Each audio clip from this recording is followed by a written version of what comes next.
नमस्कार विद्यार्थियों, वेदांत क्लासेज में आप सभी का हार्दिक स्वागत व अभिनंदन। विद्यार्थियों, कल हमने चर्चा की थी, कौन से राजवंश के बारे में चर्चा की थी? चौहान राजवंश के बारे में चर्चा की थी, ठीक है ना। अब चौहानों के बारे में अगर आप देखते हैं तो शाकंभरी के चौहान से स्टार्ट होते हैं या सांबर के चौहान। कहाँ से? सांबर के चौहानों से इनका इतिहास चालू होता है। यानी कि सांबर अभी पड़ता है जयपुर के यहाँ पे, तो यहाँ से शुरू हुआ।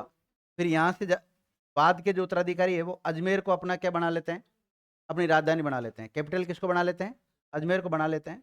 और अजमेर की जो स्थापना करता है वो कौन करता है? अजय राज करता है, अजय राज। और कौन से वंश के बारे में पढ़ रहे हैं आप? चौहान वंश के बारे में पढ़ रहे हैं। ऐसी बात नहीं चौहान वंश ने केवल अजमेर में ही शासन किया हो या इस सांबर या शाकंभरी क्षेत्र में किया हो, बल्कि इसने नाडोल क्षेत्र में, कहाँ पर? नाडोल क्षेत्र में भी अपना शासन संचालित किया था। जालोर में भी किया था। कहाँ पर किया था? जालोर है ना, ये जालोर वाले।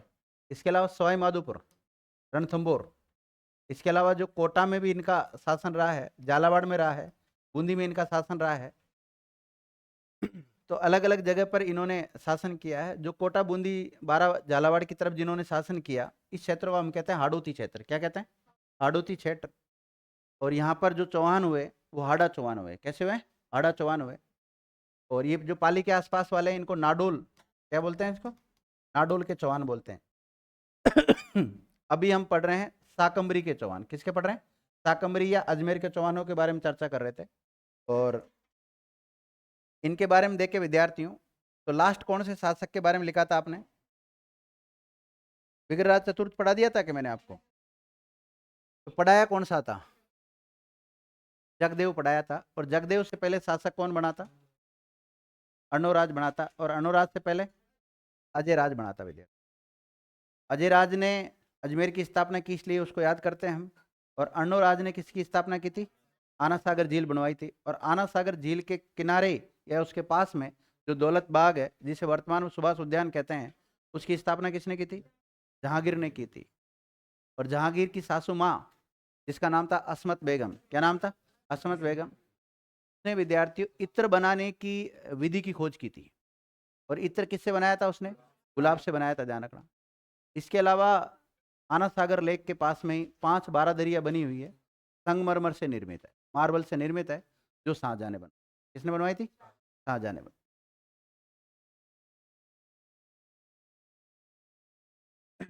ये पूरी, ये चौहान राजवंश है।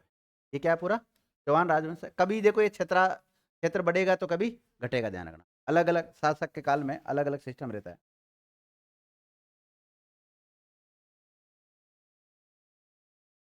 शाकंभरी के चौहानों का संस्थापक किसको कहा जाता है? वासुदेव को। कब स्थापना की थी? 551 ईस्वी के आसपास की थी, ध्यान रखना। और लास्ट शासक हमने लिखा था अर्णोराज। कौन सा लिखा था? अर्णोराज लिखा।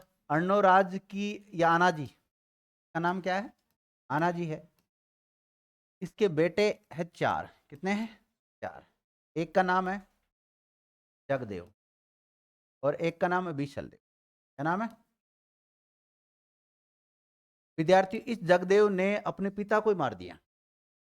अपने पिता को मारकर गद्दी हथिया ली इसने, और ये शासक बन गया। लेकिन जनता ने इसको स्वीकार नहीं किया, प्रजा ने इसको नकार दिया विद्यार्थियों।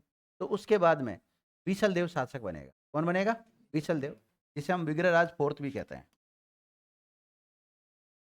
विग्रहराज फोर्थ।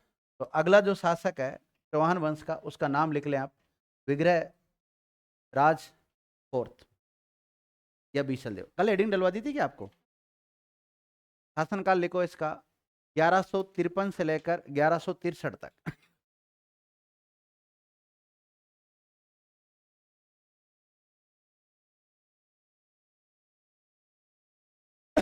1163 तक लिख लिया। अब देखो, आपने अर्णोराज का जो शासनकाल लिखा है वो लिखा है विद्यार्थियों 1133 से या 30 से लिखा है? हाँ, 30 से। कई जगह 30 मिलता है, कई जगह 33 मिलता है, 50 तक है ना, 1150 तक। तो बीच का जो 3 साल है ना, बीच में कौन रहा होगा? जगदेव रहा होगा। तो अगला शासक कौन बनता है? बीसल देव बनता है। तो ये किसको पद से हटाकर शासक बनेगा? जगदेव को हटाकर बनेगा। देखिएगा, इसके पिता का नाम अर्णोराज था। पिता का नाम क्या है इसका? अर्णोराज या आनाजी।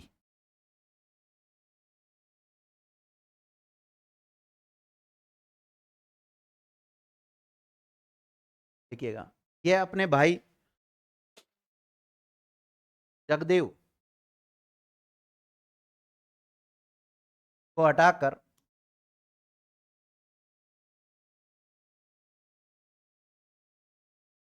चौहान वंश का शासक बना।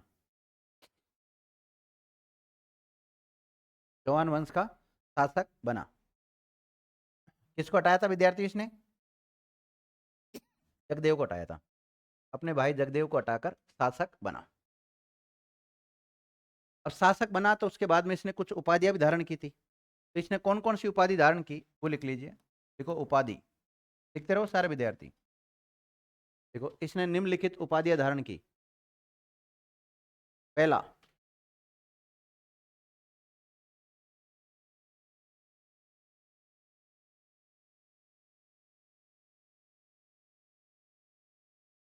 परम भट्टारक। निम्नलिखित उपाधि धारण की थी। कई बार देखो एग्जाम में क्या सवाल बनता है, तो निम्नलिखित में से कौन सी उपाधि धारण की या कौन सी नहीं की थी। ऐसा सवाल बनता है, जब दिक्कत होती है फिर बच्चों को। दूसरे लिखो परमेश्वर। कौन सी उपाधि धारण की थी इसने? परमेश्वर की उपाधि धारण की थी विद्यार्थियों। इसके अलावा महाराजाधिराज। महाराजा धी राज की उपाधि धारण की थी।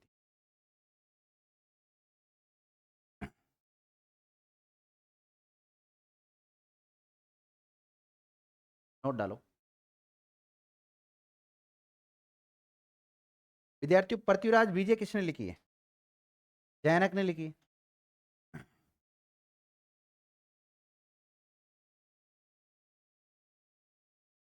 देखो, जैनक भट्ट ने विग्रहराज चतुर्थ को कवि बांधव की उपाधि दी। कौन सी?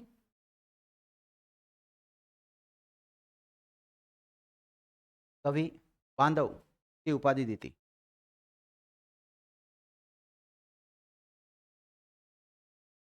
देखो विद्यार्थियों, किसी शासक को कवि बांधव की उपाधि कब दी जाती है? विद्वानों और जो कवि होते हैं उनका जो आश्रयदाता होता है उनको क्या कहते हैं? कवि बांधव कहते हैं। देखिएगा, क्योंकि विग्रहराज चतुर्थ कवियों और विद्वानों का, कवियों और विद्वानों का आश्रयदाता था। आश्रयदाता था। तो कवियों और विद्वानों का आश्रयदाता होने की वजह से जैनक भट्ट के द्वारा विग्रहराज फोर्थ या बीसल देव को कौन सी उपाधि से सम्मानित किया गया विद्यार्थियों? कवि बांधव। ध्यान। अब इसका मतलब ये कह सकते हैं हम, इसको कवि बांधव की उपाधि प्राप्त थी, इसका मतलब इसके काल में बहुत सारे कवि रहते होंगे, इसके काल में बहुत सारे विद्वान रहते होंगे। तो जब विद्वान किसी शासक के दरबार में रहते हैं तो उस समय साहित्य को बढ़ावा मिलता है, कला को बढ़ावा मिलता है। तो इसका काल साहित्य और कला का गोल्डन पीरियड बोल सकते हैं, स्वर्णकाल बोल सकते हैं। अगला फैक्ट लिखो।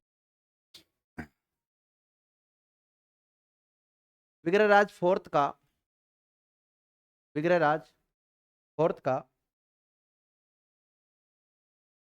काल कला एवं साहित्य, कला एवं साहित्य की दृष्टि से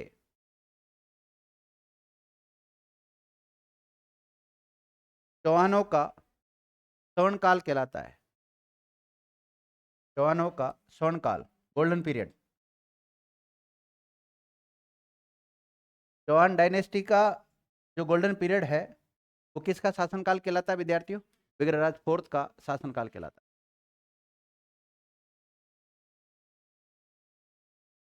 देखिएगा, विग्रहराज फोर्थ ने गजनी के शासक, किसको?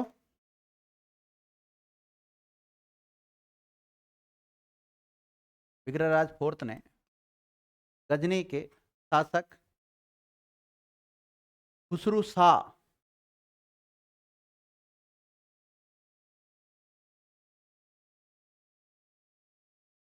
खुसरू शाह को पराजित किया था और हिंदू राजाओं को गजनी के शासक से मुक्ति दिलाई थी।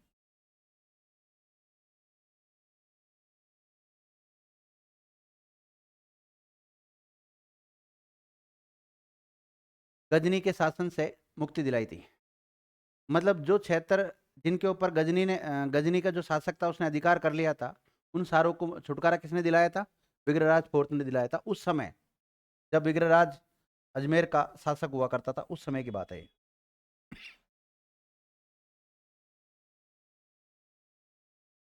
एक इतिहासकार हुए विद्यार्थियों, डॉक्टर दशरथ शर्मा। वो इनके बारे में क्या कहते हैं वो लिखिएगा। मैं जो फैक्ट लिखा रहा हूँ किसके अनुसार लिखा रहा हूँ? लिखो, डॉक्टर दशरथ शर्मा के अनुसार। इतिहासकार है, राजस्थान के इतिहासकार है। डॉक्टर दशरथ शर्मा के अनुसार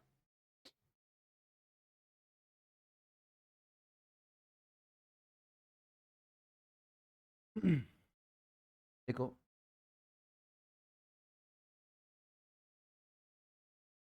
विग्रहराज फोर्थ ने 1157 ईस्वी में, कब? 1157 ईस्वी में दिल्ली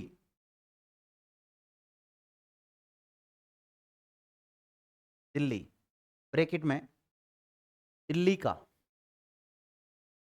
अभी जिसे आप दिल्ली कह रहे हैं तो दिल्ली बोलते हैं, तो पहले क्या कहते थे? दिल्ली का या योगिनीपुरम।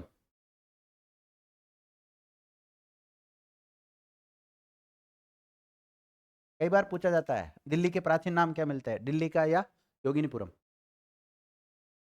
के तोमर वंश के शासक के तोमर वंश के शासक तंवर को पराजित किया। किसको पराजित किया? तंवर को पराजित किया तथा झांसी, झांसी का अभिलेख बताया ना मैंने आपको, हिसार हरियाणा, झांसी ब्रैकेट में 80 का, 80 ब्रैकेट में 80 का को छीन लिया।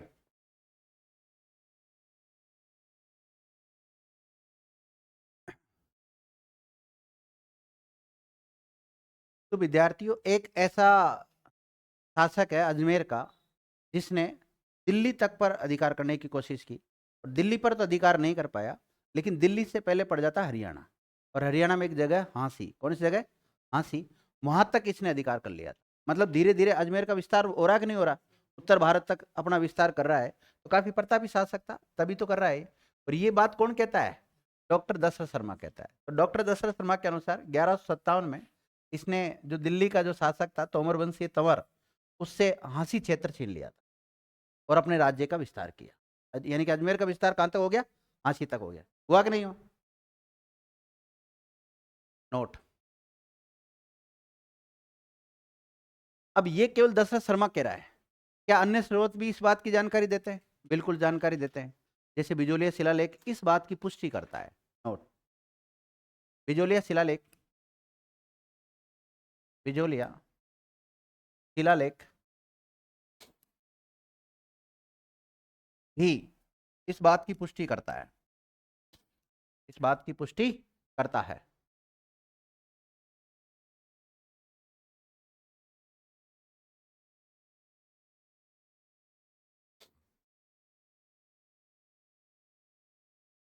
लिख लिया विद्यार्थियों?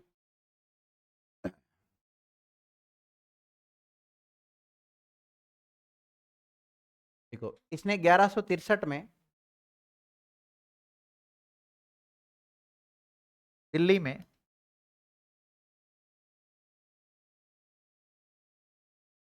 शिवालिक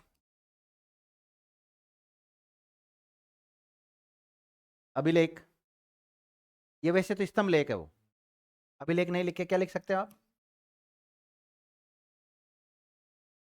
दिल्ली में शिवालिक स्तंभ लेख का निर्माण करवाया था।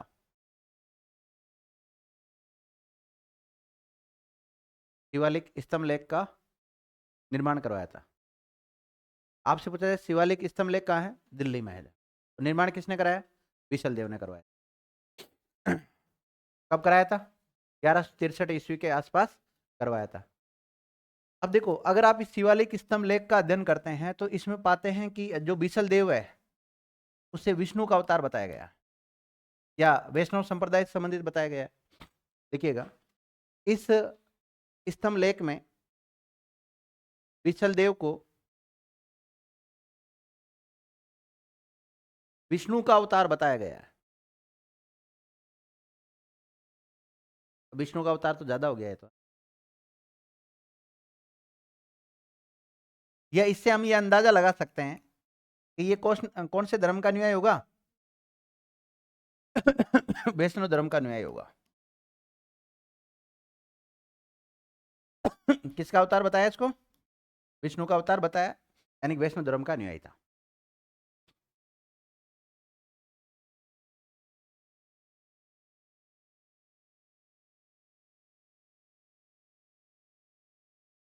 देखो विद्यार्थियों, अगर हम शिवालिक स्तंभ लेख के अनुसार देखें तो इसमें उत्कीर्ण है कि जो अजमेर का शासक है बीसल देव चौहान, उसने उत्तर में हिमालय से लेकर, कहां से लेकर?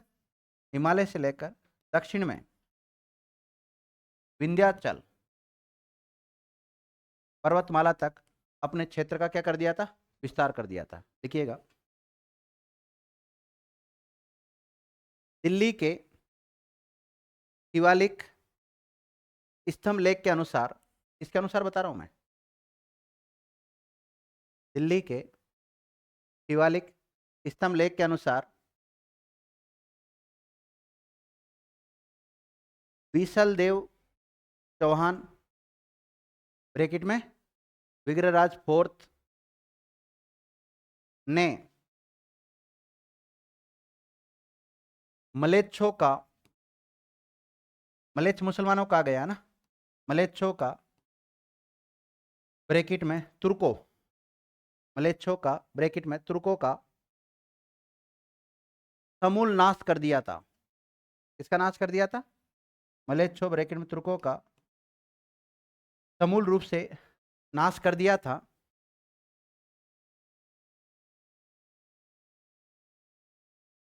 और हिमालय से लेकर दक्षिण तक, उत्तर में कहां से? उत्तर में हिमालय से, दक्षिण में विंध्याचल पर्वतमाला तक। और ये क्षेत्र कहलाता है विद्यार्थियों आर्यावर्त। क्या कहलाता है?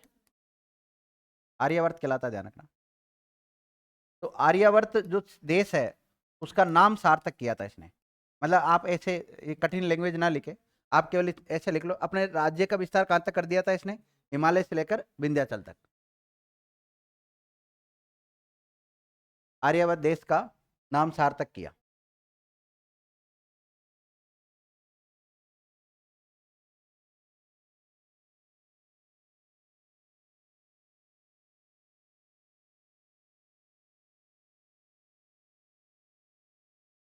देखो विद्यार्थियों,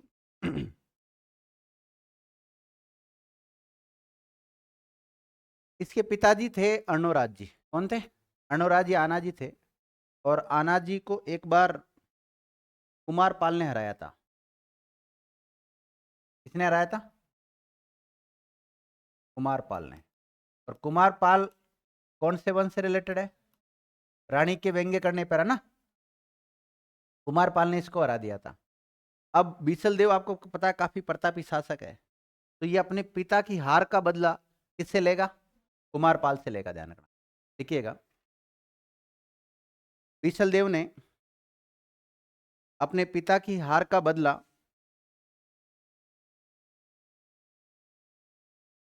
बीसल देव ने अपने पिता अर्णोराज की हार का बदला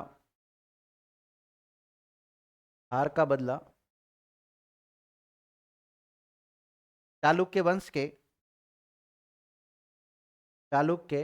वंश के कुमार पाल को पराजित करके लिया था। कुमार पाल को पराजित करके लिया था।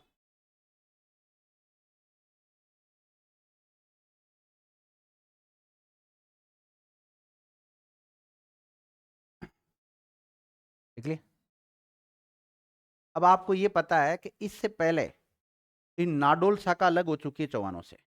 विग्रहराज चतुर्थ जब शासक बना उससे काफी पहले ही नाडोल शाखा अलग बन चुकी है। तो इसने नाडोल के ऊपर भी अधिकार किया था, मतलब नाडोल के ऊपर भी आक्रमण किया था इसने। मतलब धीरे धीरे अपने क्षेत्र का विस्तार कर रहा है। कुल मिला के बात यह है, देखिएगा, इसने नाडोल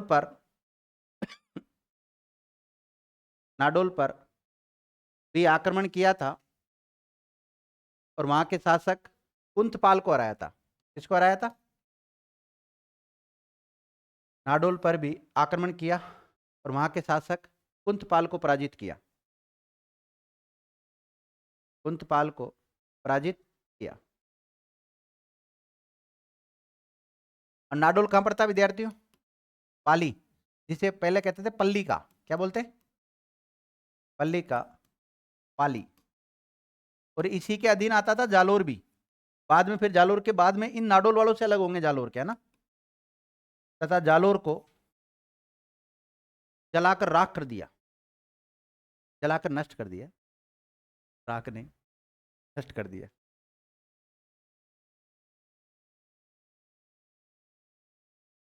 हम्म मतलब विग्रहराज फोर्थ ने नाडोल के शासक कुंतपाल के ऊपर आक्रमण किया, इसको हराया, और जो पल्ली का यानी कि पाली क्षेत्र है, जालोर क्षेत्र है, उसको जलाकर नष्ट कर दिया।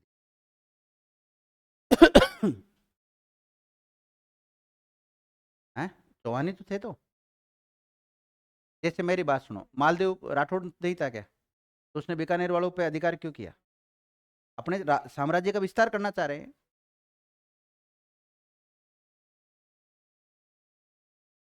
और ऐसे तो ये इसके भाई को हटा के शासक बना। जगदेव भी तो इसका भाई था, हालांकि पिता का हत्यारा था, वो बात एक अलग है। लिख लिया आपने यहां तक? लिखिएगा।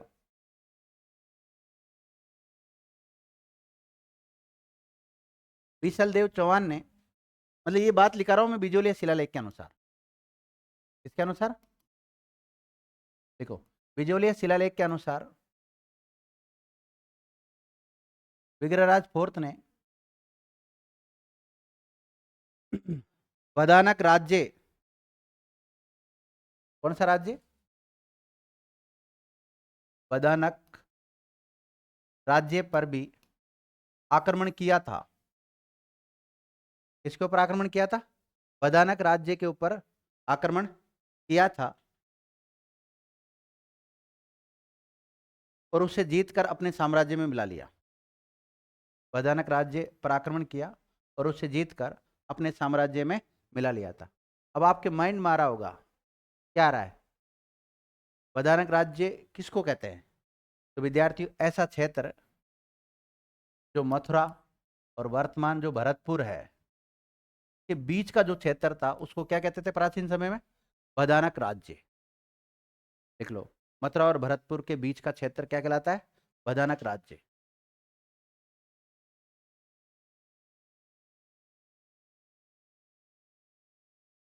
आपने अढ़ाई दिन का झोपड़ा का नाम सुना होगा। अढ़ाई दिन का झोपड़ा जहां पर बना हुआ है, ये कुतुबुद्दीन ऐबक ने बनाया था। किसने बनाया था?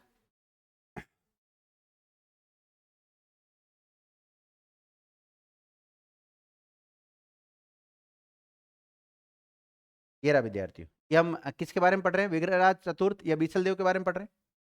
और इसने, अभी ये तो अढ़ाई दिन का झोपड़ा है, ये तो क्या है?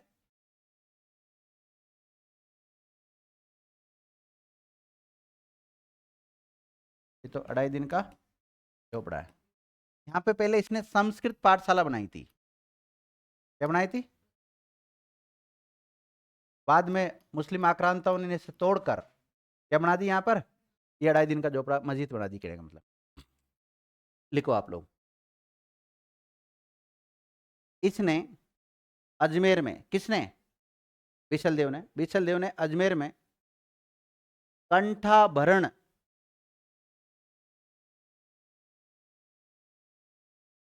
नाम याद रखना, कंठाभरण नामक एक संस्कृत पाठशाला का निर्माण किया था। करो एडजस्ट करो। कंठाभरण नामक पाठशाला का निर्माण किया था।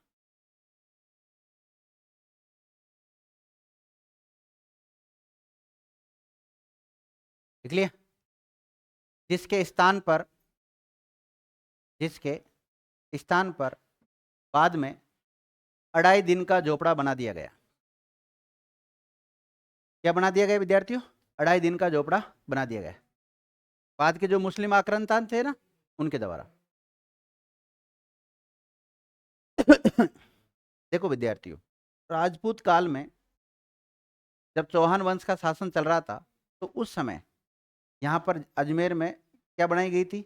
एक संस्कृत की पाठशाला बनाई गई थी अजमेर में। और बाद में जब कुतुबुद्दीन ऐबक आएगा, तो कुतुबुद्दीन ऐबक यहाँ पे क्या बना देगा? अढ़ाई दिन का झोपड़ा बना देगा। जब दिल्ली का सल्तनत काल चालू हो जाता है। दिल्ली सल्तनत काल कब से चालू होता है? दिल्ली का सल्तनत काल, जैसे आपने सुना होगा, गुलाम वंश सुना होगा, है तुगलक वंश सुना होगा, सैयद वंश सुना होगा, खिलजी वंश सुना होगा, लोधी वंश सुना होगा। और लोधी वंश का अंतिम शासक होता है इब्राहिम लोधी, 1526 तक। तो 1206 से 1526 का जो काल है, वो दिल्ली सल्तनत का काल कहलाता है। और 1206 से पहले ही इसकी स्थापना हो चुकी है, क्योंकि इसका 1153 से 1163 तक इसका शासनकाल रहा है। तो पहले होगी थी ना इसकी। और आज भी अगर आप ये अढ़ाई दिन का झोपड़ा देखते हैं, तो इसकी जो दीवारें हैं, जो पत्थर लगे हुए हैं, इन पर आज भी संस्कृत के श्लोक लिखे हुए हैं। हालांकि मैं तो कभी गया नहीं, मैंने देखा भी नहीं, लेकिन ऐसा सुना है मैंने। और इसके पास से कई बार निकल गया मैं, लेकिन जाना नहीं हुआ उधर। लेकिन एक इतिहास विषय मैं आपको पढ़ा रहा हूँ, और आप एक इतिहास विषय पढ़ रहे हैं, as a student, as a teacher, अपने को जाना चाहिए वहां पर। पता तो करे भाई किताबों में जो लिखा हो वो सही है गलत है। हर चक्कर ये पड़ता है कि वहां जाते हो ना, इतना कंजस्टेड एरिया है, बहुत सुगलवाड़ा है, ऐसा अजीब टाइप का लगता है, इसलिए मन ही नहीं करता उधर जाने का। पॉइंट डालो छोटा सा आप, अढ़ाई दिन का झोपड़ा।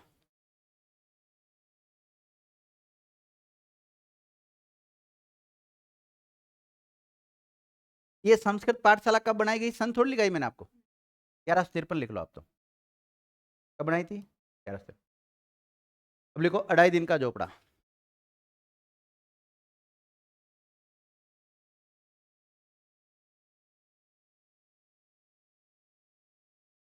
लिखो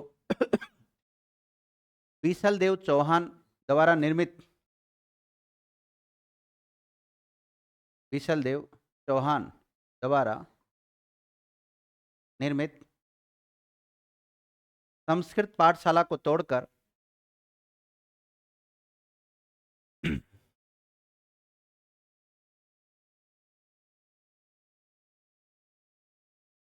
आपने देखा होगा विद्यार्थियों, 1191 और 1192 दो युद्ध हुए हैं, काफी प्रसिद्ध युद्ध है। तराइन का प्रथम युद्ध और तराइन का द्वितीय युद्ध। कहते हैं विद्यार्थियों, तराइन का जो फर्स्ट युद्ध हुआ था, इसमें मोहम्मद गोरी हारा था, पृथ्वीराज फर्स्ट जीता था। लेकिन जो सेकंड युद्ध हुआ था तराइन का, इसमें गोरी जीता था और पृथ्वीराज चौहान हारा था। हालांकि अलग अलग इतिहासकार अलग अलग जानकारी देते हैं। जब पृथ्वीराज तृतीय को हम पढ़ेंगे तब वो डिटेल से उसके बारे में पढ़ा देंगे। लेकिन इस गोरी का एक गुलाम था मोहम्मद गोरी का एक गुलाम था जिसका नाम क्या था? कुतुबुद्दीन ऐबक था विद्यार्थियों। ये कुतुबुद्दीन ऐबक, ये जो पाठशाला बना रखी थी, इस पाठशाला को तुड़ाएगा। कब तुड़ाएगा? 1193 में। तराइन का सेकंड युद्ध हो गया ना, उसके बाद में 1193 में तुड़ाएगा। और इसकी जगह क्या बना देगा? 2.5 दिन का झोपड़ा बना देगा। देखिएगा, 1 मिनट, क्या लिखा आपने? 2.5 दिन का झोपड़ा हेडिंग डाल ली थी, और इसके बारे में क्या लिखा था? को तोड़कर ये 2.5 दिन का झोपड़ा 1193 ईस्वी में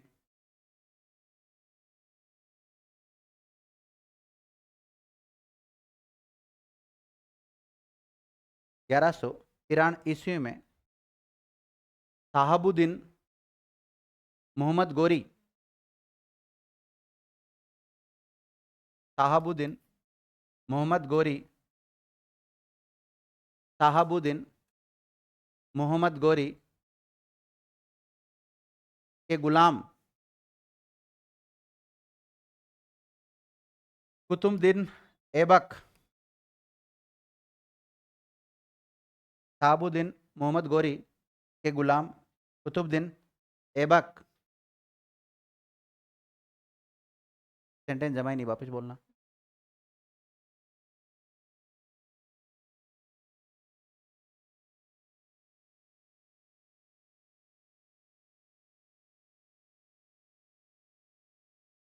ने मस्जिद के रूप में करवाया ना।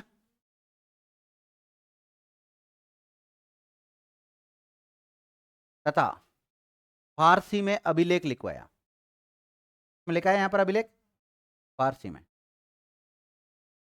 तो विद्यार्थियों, प्रथम फारसी अभिलेख हमें कहां पर मिलता है? 2.5 दिन के झोपड़े पर फारसी अभिलेख लिखवाया। फारसी अभिलेख को रेखांकित करो। राजस्थान का प्रथम फारसी अभिलेख यहीं मिलता है।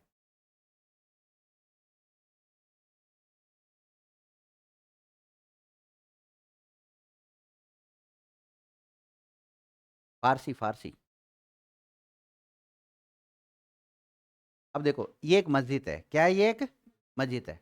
अब कई बार पूछा जाता है, इस 2.5 दिन का झोपड़ा नामक जो मस्जिद है इसका डिजाइन किसके द्वारा तैयार किया गया था? लिखो, इस मस्जिद का डिजाइन अबू बकर के द्वारा तैयार किया गया था। अबू बकर के द्वारा तैयार किया गया था। जिस दिन हिंदू संगठन थोड़े से जागृत हो जाएंगे, उस दिन हो सकता है इसको लेकर भी कोई दावा खड़ा कर दे। अब इस पे तो स्पष्ट लिखा हुआ है कि भाई हिंदुओं की थी, संस्कृत पाठशाला थी, तो इसको तो नहीं तोड़वाया अभी तक। और दरगाह को कहते हैं कि दरगाह के नीचे क्या है? शिवलिंग है या शिव जी की मूर्ति है, उसको खुदवाने के चक्कर में फिर रहे हैं। अब देखो, मुझे पता नहीं, एक सेंसिटिव मैटर है, इसके बारे में कुछ नहीं बोलना चाहता। अभी आप केवल ये पढ़ लें कि इसका डिजाइन किसके द्वारा तैयार किया गया था। लेकिन इस बात को लेकर कोर्ट में केस चल रहा है। तो इसका डिजाइनर कौन था? लिखो,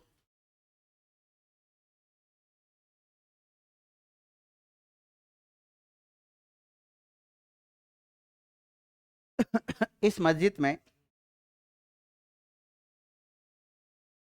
7 मेहराब बने हुए हैं। कितने?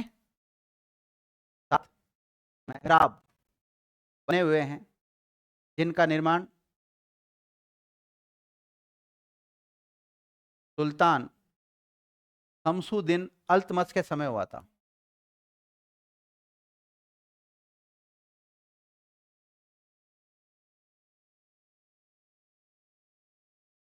शमसुद्दीन अल्तमश के समय हुआ था वो, ये वाले। कितने मेहराब बने हुए विद्यार्थियों? 7 मेहराब बने। शमसुद्दीन अल्तमश लिखा था ना अभी। अल्तमश शासक था ये, शमसुद्दीन अल्तमश के समय हुआ था।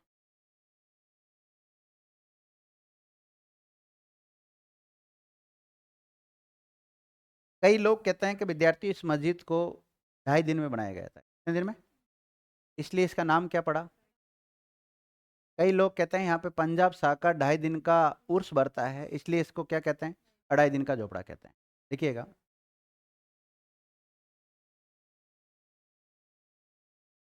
पर्सी ब्राउन के अनुसार, किसके अनुसार?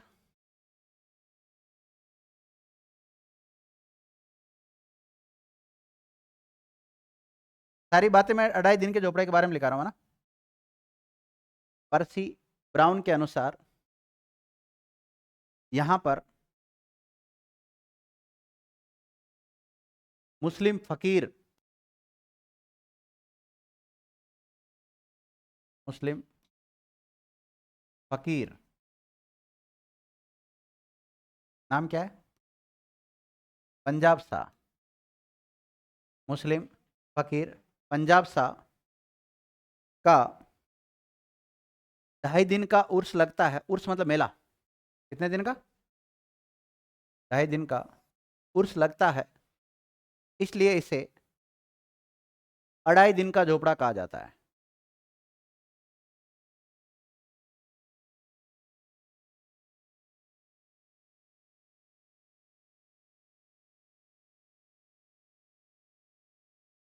नोट, कुछ विद्वानों का मानना है या कुछ इतिहासकारों का मानना है, कुछ इतिहासकारों का मानना है कि कुछ इतिहासकारों का मानना है कि इस मस्जिद का निर्माण 2.5 दिन में हुआ था, इसलिए इसे 2.5 दिन का झोपड़ा कहा जाता है। लेकिन पर्सी ब्राउन क्या कहते हैं कि यहाँ पंजाब शाह का उर्स बढ़ता है, इसलिए इसको क्या कहते हैं? 2.5 दिन का झोपड़ा कहते हैं।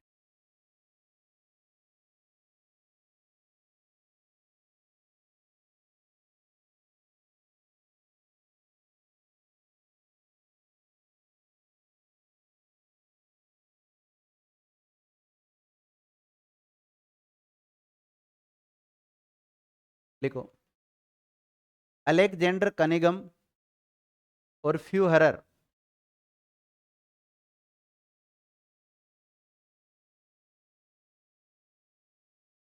अलेक्जेंडर कनिगम और फ्यूहर ने इस 2.5 दिन के झोपड़े के बारे में कहा कि इस 2.5 दिन के झोपड़े के बारे में कहा कि भारत में कोई भी इमारत, भारत में कोई भी इमारत न तो ऐतिहासिक दृष्टि से, न तो ऐतिहासिक दृष्टि से और ना ही पुरातात्विक दृष्टि से, पुरातात्विक दृष्टि से इतनी सुरक्षित बची है। मतलब ये इतनी पुरानी मस्जिद है लेकिन आज भी सुरक्षित अवस्था में है ये विद्यार्थी, कुछ नहीं हो, दीवार खड़ी और क्या है। वह अगर प्रॉपर तरीके से बिल्डिंग बनी हुई रहती, पूरे भवन बने रहते, तो वो तो गिरती फिर कैसे करके टूटती। तो ये सीधी कुछ नहीं है, मतलब इस फोटो के अनुसार तो देखो आप कैसी होगी ये। और है भी तो कोई नॉर्मल होगी, ऐसी है विद्यार्थियों। यहाँ इन इलाकों में वो भिखारी पड़े रहते हैं आजकल, नशेड़ी पूरे वो नशा करते हैं यहाँ पे। देख लिया।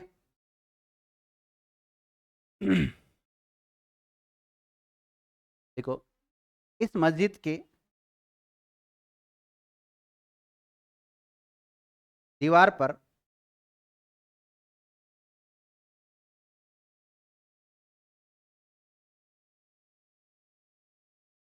सोमदेव के ललित विग्रहराज नाटक है का ना, सोमदेव के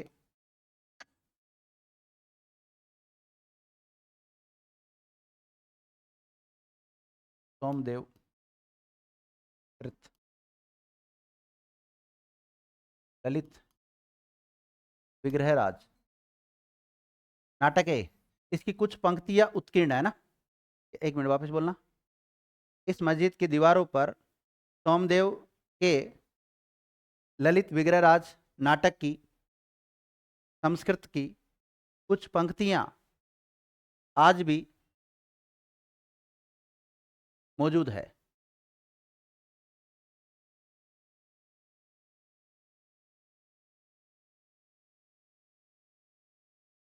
देखो, विशल देव के द्वारा संस्कृत में लिखे गए हरिकेली नाटक, कौन सा नाटक लिखा था इसने? तो आपसे पूछा जाए हरिकेली नाटक के रचयिता कौन है, विशल देव या Vigraharaj fourth?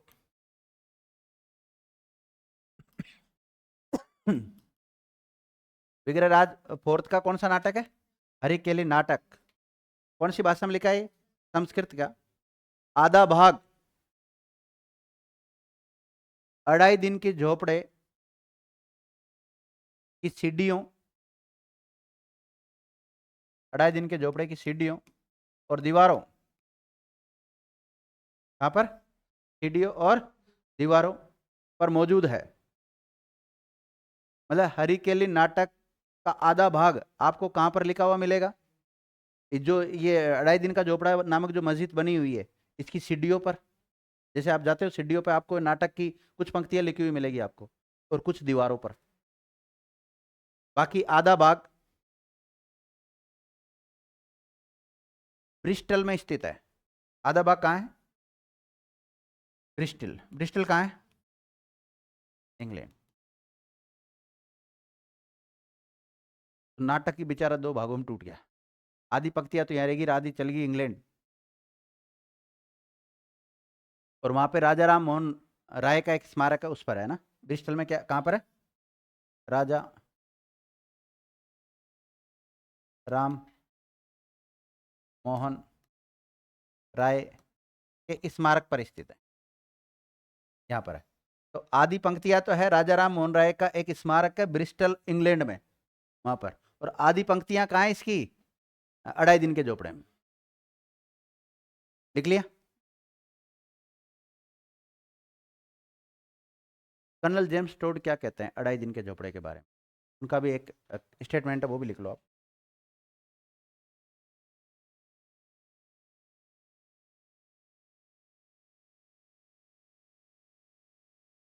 Colonel James Tod का नाम सुना होगा आप लोगों ने, घोड़े वाला बाबा।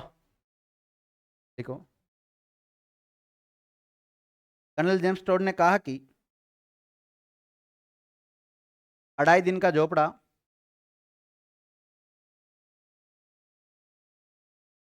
लड़ाने का काम कर रहा और कुछ नहीं। 2.5 दिन का झोपड़ा हिंदू शिल्प कला का प्राचीनतम, हिंदू शिल्प कला का प्राचीनतम और पूर्ण परिष्कृत नमूना है। परिष्कृत का मतलब होता है शुद्ध, है ना। पूर्ण परिष्कृत नमूना है। हिंदू शिल्प कला का प्राचीनतम और पूर्ण परिष्कृत नमूना है। और इसने कहा कि मैंने राजस्थान में इतनी प्राचीन और सुरक्षित इमारत नहीं देखी है। इतनी प्राचीन और सुरक्षित इमारत नहीं देखी। राजस्थान में सही तरीके से नहीं घुमा है। प्राचीन और सुरक्षित इमारत नहीं देखी है।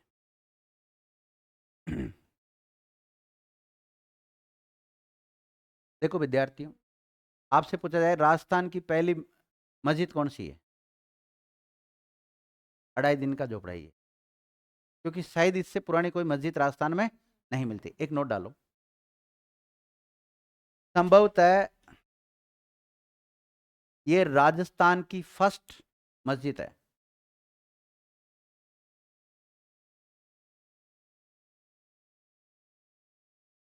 कभी कोई साक्ष्य आ जाए तो वो बात एक अलग है, बाकी अभी तक जो साक्ष्य उपलब्ध है उनके अनुसार पहली मस्जिद किसको बताया जाता है?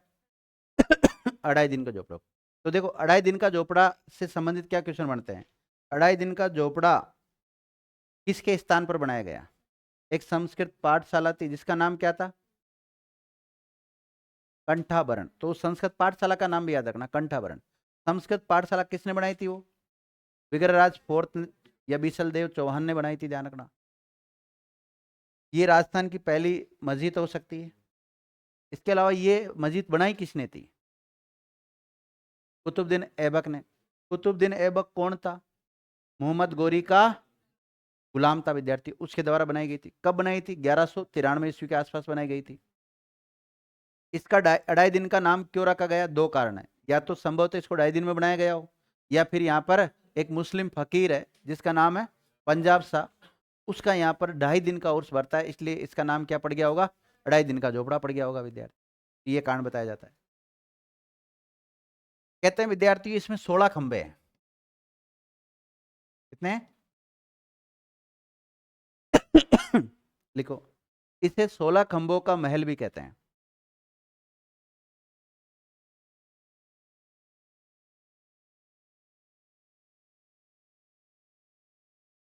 इसे 16 खंबों का महल भी कहते हैं। तो 16 खंबों का महल कौन सी मस्जिद को कहते हैं? अढ़ाई दिन के झोपड़े को कहते हैं। ठीक है, ये सारी बातें अढ़ाई दिन के झोपड़े के बारे में कंप्लीट हो जाती। देखो हम ये, आप ये ना भूलो कि हम कौन सा टॉपिक पढ़ रहे हैं? चौहान। और चौहान में किस शासक के बारे में पढ़ रहे हैं? विग्रहराज चतुर्थ के बारे में पढ़ रहे हैं। विग्रहराज चतुर्थ ने एक संस्कृत पाठशाला बनाई थी, और उस संस्कृत पाठशाला को तोड़कर उसकी जगह मस्जिद बनाई।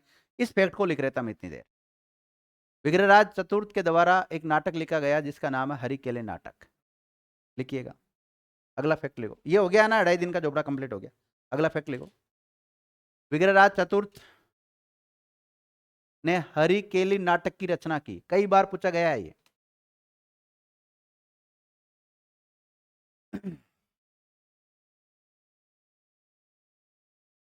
आपसे पूछा जाए हरिकेली नाटक की रचना किसने की, विद्यार्थियों?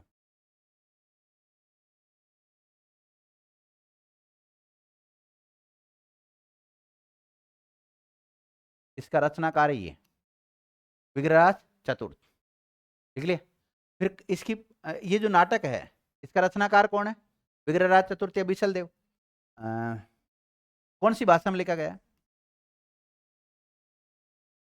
देखो ये नाटक संस्कृत भाषा में लिखा गया है।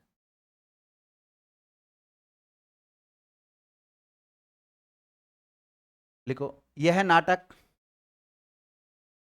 12वीं, यह नाटक 12वीं और कीर्ता अर्जुनियम,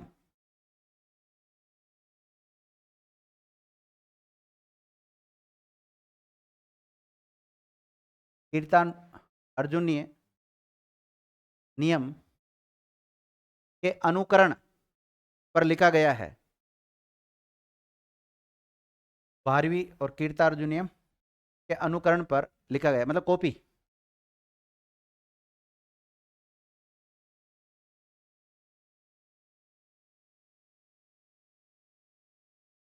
काव्यात्मक भाषा में लिखा गया, विद्यार्थियों। लिखो, यह नाटक गूढ़ काव्यात्मक प्रतिभा को प्रदर्शित करता है। गूढ़ काव्यात्मक प्रतिभा को प्रदर्शित करता है, प्रदर्शित करता है। गूढ़ काव्यात्मक प्रतिभा को प्रदर्शित करता है।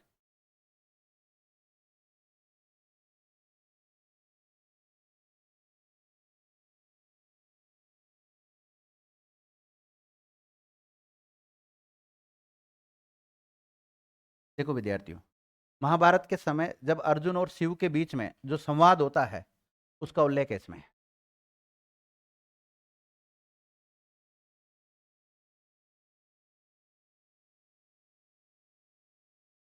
शिव के बीच में भी होता होगा। महाभारत के समय शिव के साथ हाँ, देखिएगा, इस नाटक में महाभारत के अर्जुन और शिव के मध्य संवाद का उल्लेख मिलता है। और फिर भी अगर इस पे कोई डाउट है तो आप थोड़ा कर लेना। अर्जुन और शिव संवाद।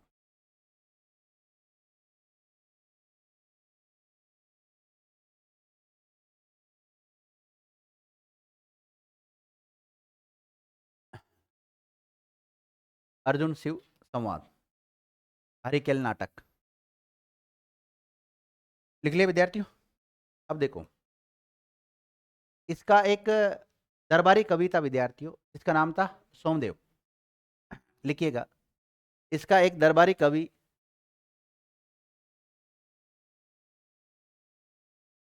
इसका नाम सोमदेव था। क्या नाम था? सोमदेव था, जिसने किसकी रचना की थी? ललित विग्रहराज ग्रंथ लिखा, जिसने ललित, ये जो साहित्य पोर्शन पढ़ा रहा हूं ना मैं, यहां से हमेशा सवाल पुटअप होते हैं, ध्यान रखना। जिसमें ललित, जिसने ललित विग्रहराज ग्रंथ की रचना की है। तो ललित विग्रहराज ग्रंथ किसने लिखा है? सोमदेव के द्वारा लिखा है। सोमदेव किसका दरबारी कवि है? विग्रहराज फोर्थ का दरबारी कवि, ध्यान रखना। लिखो, सोमदेव ने ही सबसे पहले, सोमदेव ने ही सबसे पहले बीसल देव को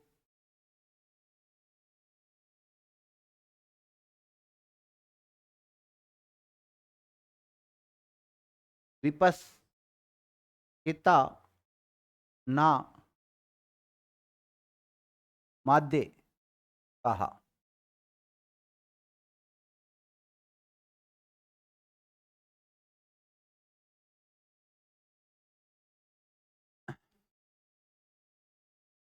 लिख लिया? तो विपश्चिता ना माध्य विग्रहराज फोर्थ को किसने कहा है? सोमदेव ने कहा है विद्यार्थियों। लिखिएगा, इस ग्रंथ में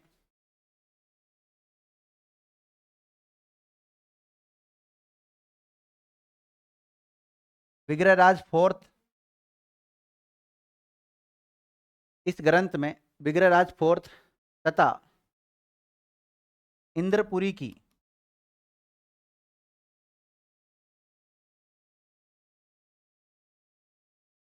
राजकुमारी, इंद्रपुरी की राजकुमारी देसल देवी, क्या नाम है? देसल देवी के मध्य प्रेम संबंधों, प्रेम संबंधों की काल्पनिक व्याख्या की गई है, यह काल्पनिक वर्णन किया गया है, वास्तव में नहीं था, काल्पनिक वर्णन किया गया है। तो विद्यार्थियों, कवि सोमदेव के द्वारा कौन सा ग्रंथ लिखा गया है? ललित विग्रहराज। आप तो केवल इतना ही याद रख लेना, बहुत है आपके लिए। तो गुणकारी कितना है? तो ललित विग्रहराज के रचयिता कौन है? सोमदेव। और किसका दरबारी कविता? बस ज्यादा ज्यादा इतना याद रखना, बाकी ये याद मत रखना किस किस के बीच में संबंध की बात की है। तो बीसल देव फोर्थ और देसल देवी के बीच में जो प्रेम प्रसंग है, उसकी काल्पनिक वर्णन करता है कवि सोमदेव। जहां ना पहुंचे रवि, वहां पहुंचे कवि। कवि तो किसी की भी कल्पना कर सकता है और कुछ भी लिख सकता है। हाँ। इसके अलावा विद्यार्थियों, एक ग्रंथ और लिखा गया है जिसका नाम आपने सुना होगा, पृथ्वीराज रासो। नाम सुना है? किसने लिखा है? चंद्रोदय ने लिखा है। तो ये तो बाद में लिखा गया होगा, अभी तो लिखा नहीं गया है। इसी प्रकार एक बीसल देव रासो है। हाँ, नरपति नाले ने लिखा है। तो देखो, दो तीन ग्रंथों के नाम हो गए अपने यहाँ पर। एक नाटक हो गया हरिकेल नाटक, के बारे में हमने चर्चा कर ली। हरिकेल नाटक किसने लिखा है? खुद विग्रहराज बीसल देव ने लिखा है। और ललित विग्रहराज किसने लिखा है? सोमदेव नाम लिखा। तो इनके रचनाकार का भी नाम याद हो रहा है, इनकी कुछ बातें हैं वो थोड़ी थोड़ी मैं लिखा रहा हूँ वैसे। एक ग्रंथ का नाम और लिखो आप, बीसल देव रासो।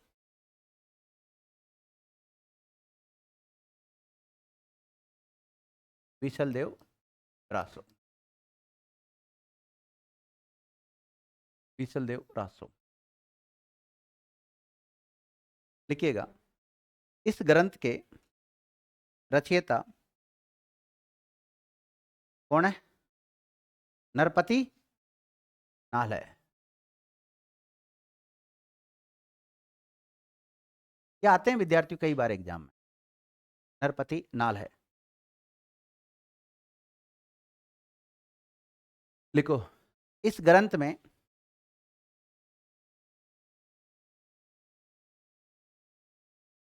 बीसलदेव चौहान और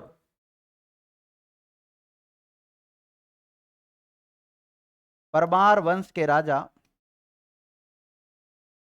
भोज की पुत्री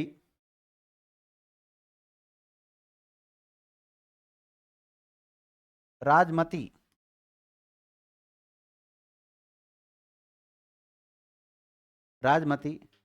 के प्रेम संबंधों का वर्णन मिलता है।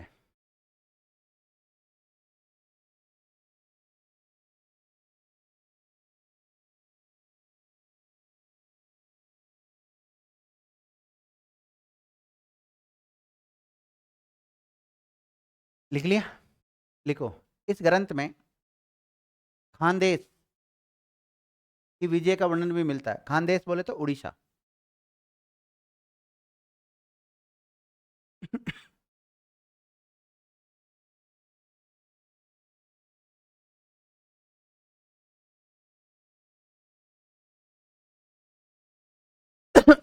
देखो विद्यार्थियों, ये अजमेर का शासक है। कहाँ का शासक है? पहले शाकंभरी छोटे से क्षेत्र के शासक हुआ करते थे। आपने देखा होगा वासुदेव 551 में चौहान वंश की स्थापना करता है और खुद गुर्जर प्रतिहारों के सामंत हुआ करते थे। जो गुर्जर प्रतिहारों के सामंत हुआ करते थे, अब अजमेर के शासक हो गया। अजमेर का शासक होते हुए इसने दिल्ली के ऊपर भी अधिकार कर लिया।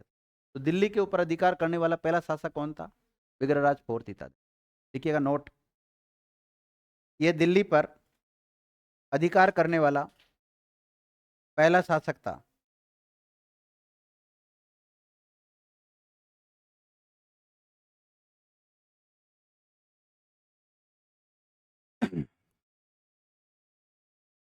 अब आपने देखा होगा विद्यार्थियों, ये एक ऐसा व्यक्ति है जो वैष्णव धर्म का अनुयायी है। किसका है? वैष्णव धर्म का अनुयायी है। लेकिन दूसरे जो धर्मावलंबी है उनके प्रति सहिष्णुता की नीति का अनुसरण करता है। तो ऐसा कुछ उदाहरण हम प्रस्तुत करने की तरफ जा रहे हैं। तो भाई एक उदाहरण बताओ जिससे इसने अपनी सहिष्णुता का प्रदर्शन किया हो। एक विद्यार्थियों जैन विद्वान था जिसका नाम था धर्म घोष सूरी। क्या नाम था? अब धर्म घोष सूरी की अगर कोई बात मानता है अगर ये, तो इसका मतलब दूसरे धर्मों का भी आदर कर रहा है।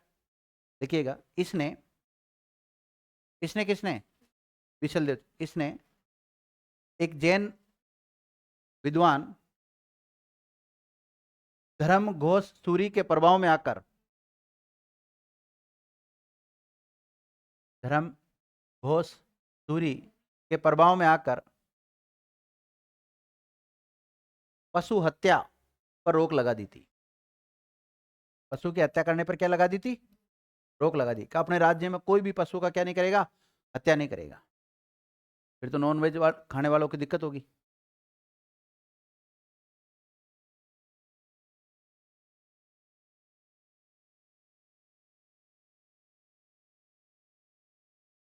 आपको पता है टोंक में एक गांव है बीसलपुर गांव। तो बीसलपुर गांव का नाम किसके नाम पर रखा गया है? इसी के नाम पर रखा गया है, ध्यान रखना। और वहां पर एक डैम भी है। हाँ, तो वो भी इसी के नाम पर ही है। देखिएगा,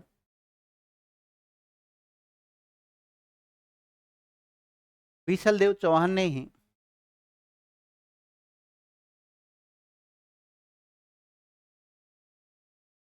बीसलपुर गांव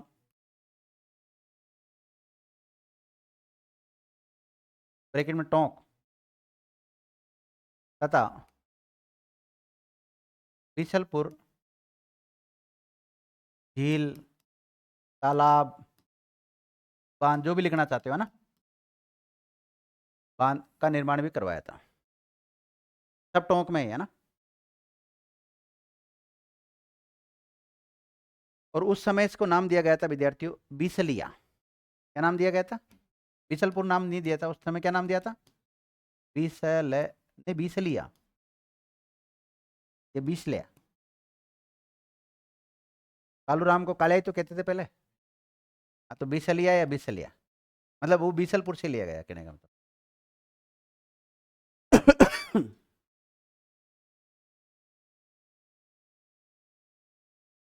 देख लिया। अब एक विद्वान हुए, उसका नाम है किलहॉर्न। क्या नाम है?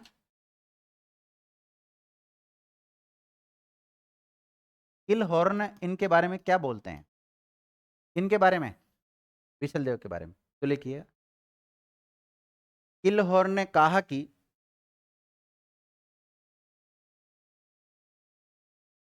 किलहॉर्न ने कहा कि विशल देव चौहान उन हिंदुओं में से एक था। विशल देव चौहान उन हिंदुओं में से एक था जो कालिदास और भवभूति, इसकी भवभूति की होड़ कर सकता था। कहने का मतलब ये खुद भी विद्वान व्यक्ति था। कौन? विशल देव चौहान। इसलिए इतनी बड़ी बात बोली।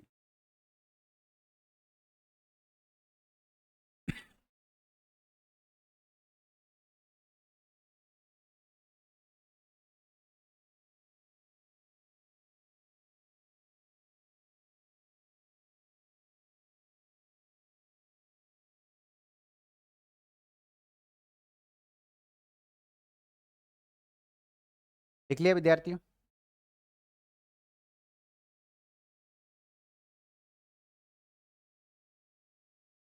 देखिए विद्यार्थियों, अर्णोराज को मारने के बाद में उसका बेटा जगदेव शासक बना, और जगदेव के शासक बनने की वजह से प्रजा काफी दुखी थी। तो उसका जो भाई था, काफी विद्वान व्यक्ति और काफी प्रतिभाशाली व्यक्ति था, विशल देव या विग्रहराज फोर्थ, ठीक है, ये अजमेर का शासक बन गया। कहाँ का शासक बन गया था? इतना प्रतापी शासक था कि इसने दिल्ली तक अधिकार कर लिया था, दिल्ली को अपने अधिकार में ले लिया था। हिमालय से लेकर विंध्याचल जो आर्यावर्त क्षेत्र कहलाता है, उस पर पूरे पर अपना अधिकार जमा लिया। फिर जब इसकी मृत्यु हो जाती है तो उसके बाद में इसका भाई शासक बनता है, बेटा नहीं, इसका भाई शासक बनता है। एक भाई का नाम तो क्या है? जगदेव। और एक का नाम है अपर गांगे। क्या नाम है? अपर गांगे। नोट डालो। विग्रहराज चतुर्थ के बाद या बीसल देव चौहान के बाद उसका भाई अपर गांगे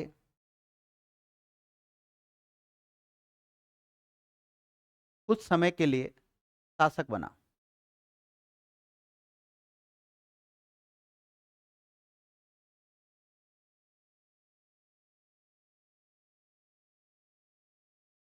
तो अगला शासक का नाम क्या लिखोगे आप?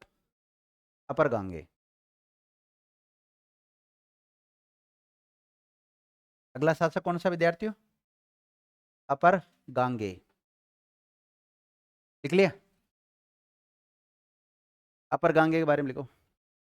पिता लिखो। अपर गांगे के पिता कौन? अर्णोराज।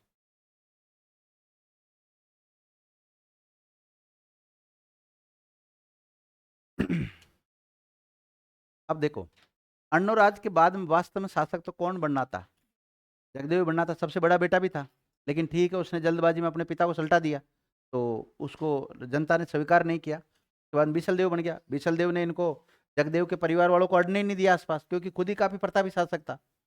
तो फिर अब बाद में अपर गांगे थोड़ा कमजोर शासक था। तो फिर ये जगदेव की जो संतानें हैं वो आतंक मचाएगी ही नहीं मचाएगी। तो जगदेव का एक बेटा हुआ है जिसका नाम है पृथ्वीराज द्वितीय। क्या नाम है? पृथ्वीराज द्वितीय। अब वो इसको मार देगा। किसको? अपर गांग के पॉकेट में मारा गया है। और चाचा था ये पृथ्वीराज सेकंड। और अगला शासक फिर कौन बनेगा? पृथ्वीराज सेकंड बनेगा, जो कि जगदेव का बेटा है। लिखिएगा,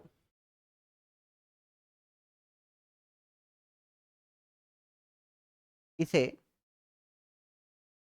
जगदेव का पुत्र पृथ्वीराज द्वितीय मार देता है और स्वयं शासक बन जाता है। अब अगला जो शासक है उसका नाम लिखो आप, पृथ्वीराज द्वितीय। अगला शासक कौन सा आएगा? पृथ्वीराज द्वितीय। मैंने कहा ना विग्रहराज चतुर्थ के बाद में कुछ समय तक अपर गंगे क्या बनाया था, उसको शासक बनाया, लेकिन उसको पृथ्वीराज द्वितीय मार देगा विद्यार्थी।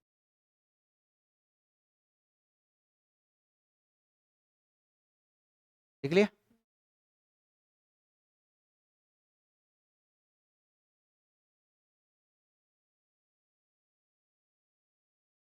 पृथ्वीराज द्वितीय के बारे में अगली क्लास में चर्चा करें। धन्यवाद।